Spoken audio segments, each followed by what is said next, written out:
नमस्कार दोस्तों, राधे राधे। स्वागत है आपका मेरे इस चैनल माँ धर्म गंगा में। आज हम पौष पूर्णिमा की कथा सुनेंगे। कथा अगर पसंद आए तो कथा को एक लाइक और चैनल को सब्सक्राइब जरूर करें।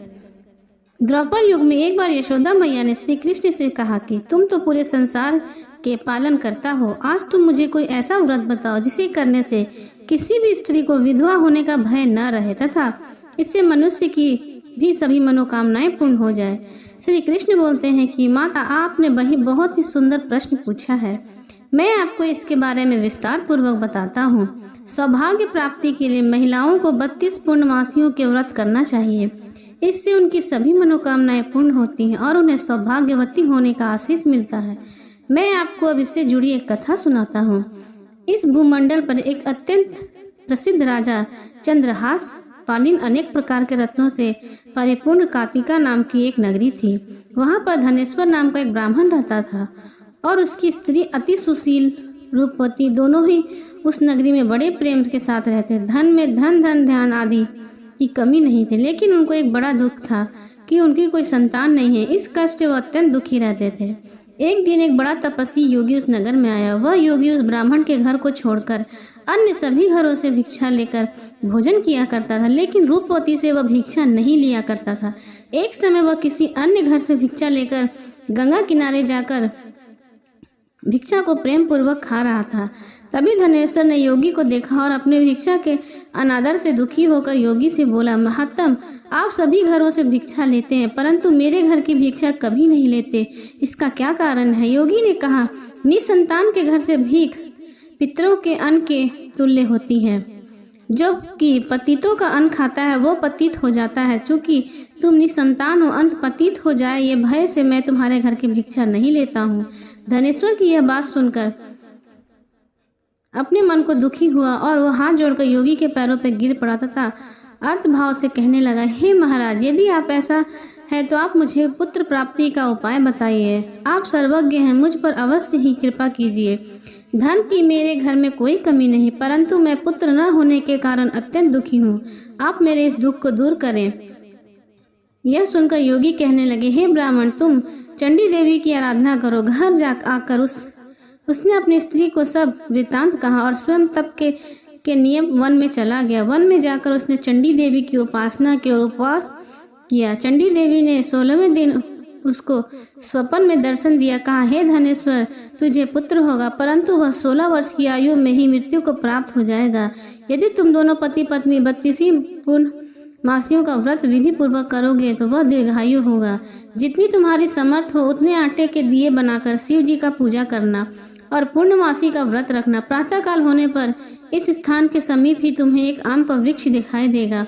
उस पर चढ़कर एक फल तोड़कर शीघ्र अपने घर चले जाना और अपनी स्त्री से सब वृत्तांत कहना। जब वह श्री शंकर जी का ध्यान करके उस फल को खा लेगी तब भगवान शंकर की कृपा से वह गर्भवती हो जाएगी।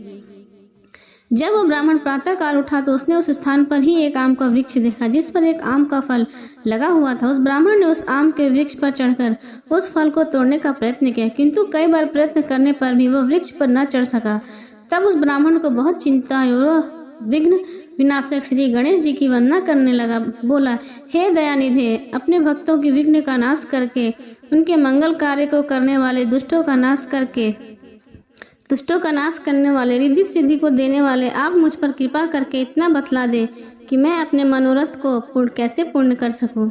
इस प्रकार गणेश जी की प्रार्थना करके उनकी कृपा से धनेश्वर वृक्ष पर चढ़ गया और उनके एक अति सुंदर आम का फल देखा। उसने विचार किया कि जो वरदान से फल मिला था वह यह है और कोई फल दिखाई नहीं देता। उस धनेश्वर ब्राह्मण ने जल्दी से उस फल को तोड़कर अपनी स्त्री को लाकर दिया और उस स्त्री को अपने पति के कथा अनुसार उस फल को खा लिया। इसके पश्चात वह गर्भवती हुई। देवी जी की असीम कृपा से उसे एक अत्यंत सुंदर पुत्र की प्राप्ति हुई जिसका नाम उन्होंने देवीदास रखा। माता पिता के हर्ष और शोक के साथ वह बालक शुक्ल पक्ष की चंद्रमा की भांति बढ़ने लगा। भवानी की कृपा से वह बालक बहुत ही सुंदर, सुशील और पढ़ने में बहुत ही निपुण हो गया। चंडी देवी की आज्ञा अनुसार उसके माता पिता ने 32 पूर्णमासी का व्रत रखना प्रारंभ कर दिया जिससे उसका पुत्र दीर्घायु हो जाए। 16वां व्रत लगते ही देवीदास के माता पिता को बड़ी चिंता होने लगी, कहीं उनके पुत्र की इस वर्ष मृत्यु ना हो जाए। इसलिए उन्होंने अपने मन में विचार किया, यदि यह दुर्घटना उनके सामने हो गई तो वह कैसे सहन कर पाएंगे। उन्होंने देवीदास के मामा को बुलाकर कहा कि हमारी इच्छा है कि देवीदास को 1 वर्ष तक काशी में जाकर विद्या करने का, हम उसको अकेला नहीं छोड़ना चाहते, इसलिए साथ में तुम चले जाओ और 1 वर्ष के पश्चात तुम इसको वापस लेके आना। सब प्रबंध करके उसके माता पिता ने काशी जाने के लिए देवीदास को एक घोड़े पर बैठाकर उसके मामा को उसके साथ विदा कर दिया। धनेश्वर ने अपनी पत्नी के साथ अपने पुत्र की मंगल कामना तथा दीर्घायु के लिए भगवती दुर्गा की आराधना और पूर्णमासियों का व्रत करना आरंभ कर दिया। इस प्रकार उन्होंने 32 पूर्णमासी का व्रत पूरा किया। कुछ समय पश्चात एक दिन वह दोनों मामा और भांजा मार्ग में रात्रि बिताने के लिए किसी ग्राम में ठहरे हुए थे। उसी दिन उस गांव के एक ब्राह्मण की अत्यंत सुंदर, सुशीला, विदुषी और गुणवती कन्या का विवाह होने वाला था। जिस धर्मशाला के अंदर वह वर और उसकी बारात ठहरी हुई थी, उसी धर्मशाला में देवीदास और उसके मामा भी ठहरे हुए थे। संयोग बस कन्या को तेल आदि चढ़ाकर मंडप आदि का कृत्य किया जा रहा था, लेकिन लग्न के समय वर को धनुवार्थ हो गया। इस कारण से वर के पिता ने अपने कुटुंबियों को परामर्श करके निश्चय किया कि यह देवीदास मेरे पुत्र जैसा ही सुंदर है, मैं इसके साथ ही लग्न करा देता हूँ और बाद में विवाह के अन्य कार्य मेरे लड़के के साथ हो जाएंगे। ऐसा सोचकर उन्होंने देवीदास के मामा से जाकर बोला कि तुम थोड़ी देर के लिए अपने भांजे को हमें दे दो, जिससे विवाह के लग्न के सारे कृत्य सुचारू रूप से हो सके। तब उसका मामा कहने लगा कि जो भी कुछ कन्यादान में के समय वर को मिले वो हमें सब दे देना, तो मेरा भांजा इस बारात का दूल्हा बन जाएगा। यह बात वर के पिता ने स्वीकार कर ली और उसने अपने भांजे को वर बनने के लिए भेज दिया। उसके साथ सब विवाह कार्य रात्रि में विधि पूर्वक संपन्न हो गया। पत्नी के साथ वह भोजन न कर सका और अपने मन में सोचने लगा कि ना जाने यह कैसी स्त्री होगी। वह एकांत में इसी सोच में पड़ गया तथा आंखों से आंसू गिरने लगे। तब वधू ने पूछा कि क्या बात है, आप इतने उदासी व दुखी क्यों हैं। तब उसने सब बातें जो वर के पिता ने उसके मामा से कही थी उसको बतला दी। तब कन्या कहने लगी, ये ब्रह्मा विवाह के विपरीत कैसे हो सकता है। देव, ब्राह्मण और अग्नि के सामने मैंने आपको ही अपना पति बनाया है, इसलिए आप ही मेरे पति हैं। मैं आपकी ही पत्नी रहूंगी, किसी अन्य की कदापि नहीं। तब देवीदास कहता है, ऐसा मत करिए, क्योंकि मेरी आयु बहुत कम है, मेरे पश्चात आपकी क्या गति हो, इन बातों को अच्छी तरह विचार लो। परंतु वह दृढ़ विचार वाली स्त्री थी, बोली कि जो होगी वह मेरी गति होगी। हे स्वामी, आप ठहरिए और भोजन करिए, आप निश्चय ही भूखे होंगे। इसके बाद देवीदास और उसकी पत्नी दोनों ने भोजन किया तथा शेष रात्रि वे सोते रहे। प्रातःकाल देवीदास ने अपनी पत्नी को 3 नगों की जड़ी हुई एक अंगूठी दी, एक रुमाल दिया और बोला, हे प्रिय, इसे लो और संकेत समझकर स्थिर चित्त हो जाओ। मेरा मरण और जीवन जानने के लिए एक पुष्प वाटिका बना लो, उसमें सुगंधित वाली एक 9 मल्लिका लगा लो, उसको प्रतिदिन जल से सींचा करो और आनंद के साथ खेला कूदा करो तथा उत्सव मनाओ। जिस समय और जिस दिन मेरा प्राण तन होगा, यह फूल सूख जाएंगे और जब ये फिर हरे हरे हो जाएं, तो जान लेना कि मैं जीवित हूँ। यह समझाकर वह चला गया। प्रातःकाल होते ही वहाँ पर गाजे बाजे बजने लगे और जिस समय विवाह के कार्य समाप्त करने के लिए वर तथा सब बाराती मंडप में आए, तो कन्या ने वर को भली प्रकार से देखकर अपने पिता से कहा कि यह मेरा पति नहीं है, मेरा पति वही है जिसके साथ सत्य मेरा प्राणी ग्रहण हुआ था, इसके साथ मेरा विवाह नहीं हुआ। यदि यह वही है तो बताए कि मैंने इसको क्या दिया है। मधुपुर और कन्यादान के समय जो मैंने भूषण आदि दिए थे उन्हें दिखाए तथा रात में मैंने क्या गुप्त बातें कही थी वह सब सुनाए।